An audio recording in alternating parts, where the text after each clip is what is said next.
There are people out there right now that are earning six figures from local newsletters, and they're not having to work 40, 50, 60 hours in order to do so. This is a really easy business model for you to understand, and you could get started within a weekend. In the previous video, we talked about the 6 things you need to do before you even write a word when it comes to selecting your newsletter. In this video, we're going to talk about newsletter style. What kind of newsletter do you want to deliver to your audience? Now, that's going to depend on 2 things. First of all, what you want to write about, but also you need to think about where your newsletter is targeting and what the people in that area want to read about as well. Now, if you're in that location, you probably know a little bit about this already because you understand the city or town that you're going to write about. If you're on the other side of the world from where you are planning to target, then you're going to need to do a little bit of research first. But you can keep these 6 types, these six styles in mind as you do that research. Just so you know, before I go through all 6 of them, we do have a tool. You can find it down in the description that's going to help you out massively when you are starting your local newsletter. Tons of training and a complete software that's going to help you deliver all of this to your audience. So the first 2 types should be fairly obvious to you, but I'm going to go through exactly how I would do these because I'm going to share with you some things you've probably not considered. So the first style is local news. This focuses on delivering fresh local news updates that are relevant to your community. You could do this daily, during the week, you could do it weekly if you wanted to. It depends on how often you can manage sending your newsletter. And as I said, that's something we talk about in depth in the previous video. I'll leave a link to that video at the end of this one if you haven't caught that one.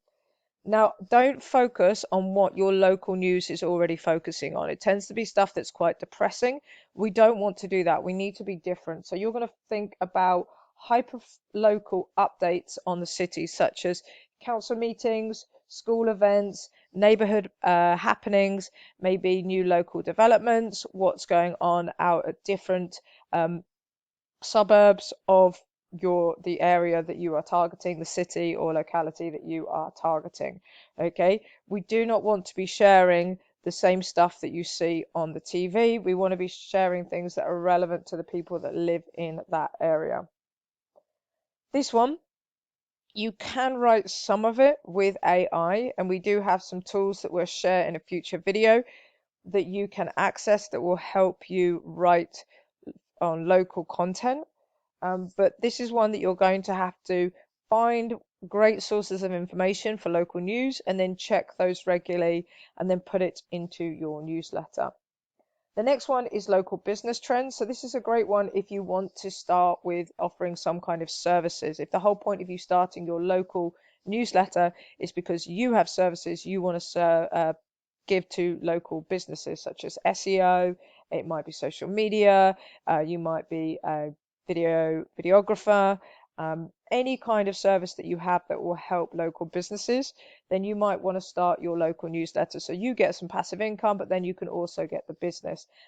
Now, you can outsource this kind of thing. So for example, if you started a local newsletter in this niche and then you wanted to outsource all of that to an agency, you could contact us, for example, because we have clients that we deliver those services to.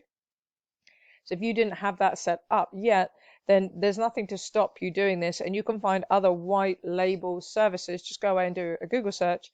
You can find other companies who will do that for you.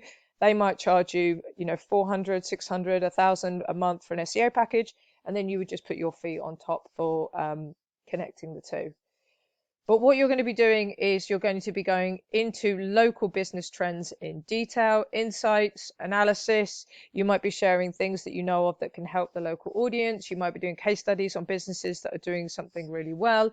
If you already have a business that's sort of in digital marketing, you might be showcasing how you have helped particular businesses out there. But we could also cover things like restaurant openings, analyzing the housing market, discussing local investment opportunities. I wouldn't do all of these. You would just need to pick 1 or 2 and then really drill down into those.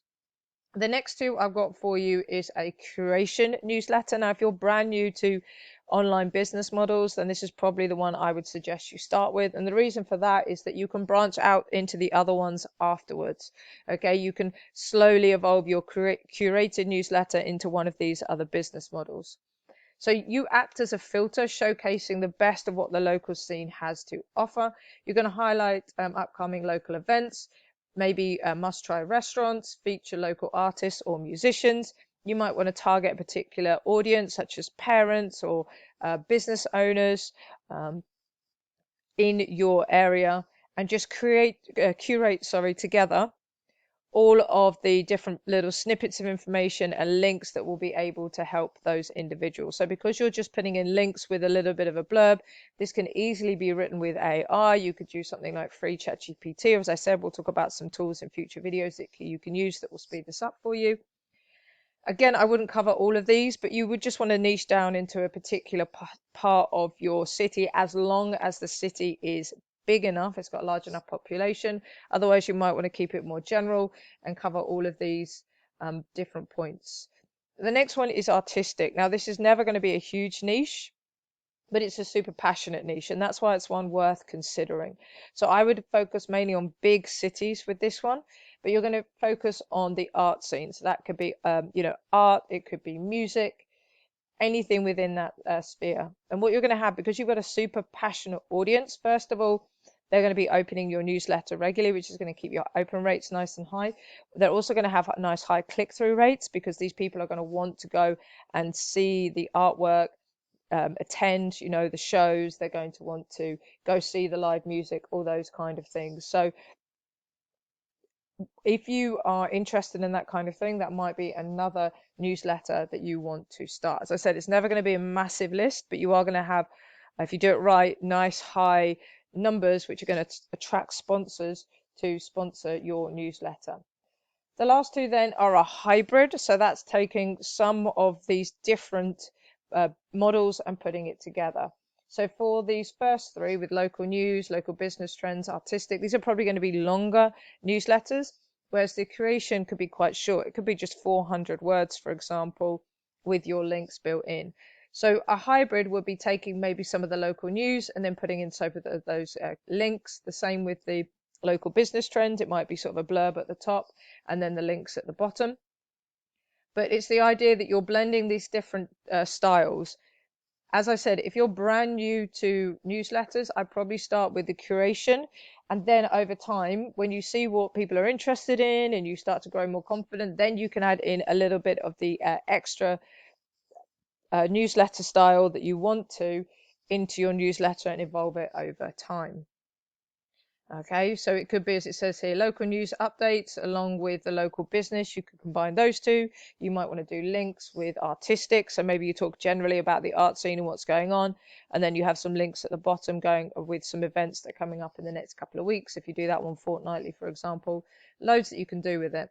And then the last style is limited edition. And again, you could do limited edition alongside your newsletters. So for example, if you had one of these newsletters that went out Thursday each week, but then you had a particular event that you wanted to cover in detail, maybe you wanted to cover a landmark because that's been in the news recently, maybe there was a local issue that you want to cover in detail, then you might decide that once a month or just once every now and then on, let's say, a Sunday or a Monday, you send out that particular limited edition newsletter.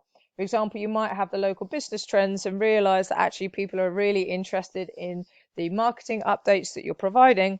And then once a month, you do a deep dive into those marketing insights, and that allows you to then publish that. And then that might drive more traffic or get more people to come to subscribe to your newsletter. Same thing with local news. You might just sort of keep it general, and then once a month or whenever they have a council meeting, you do a really in-depth breakdown on what's happened in that council meeting. So there's loads and loads you can do with local newsletters.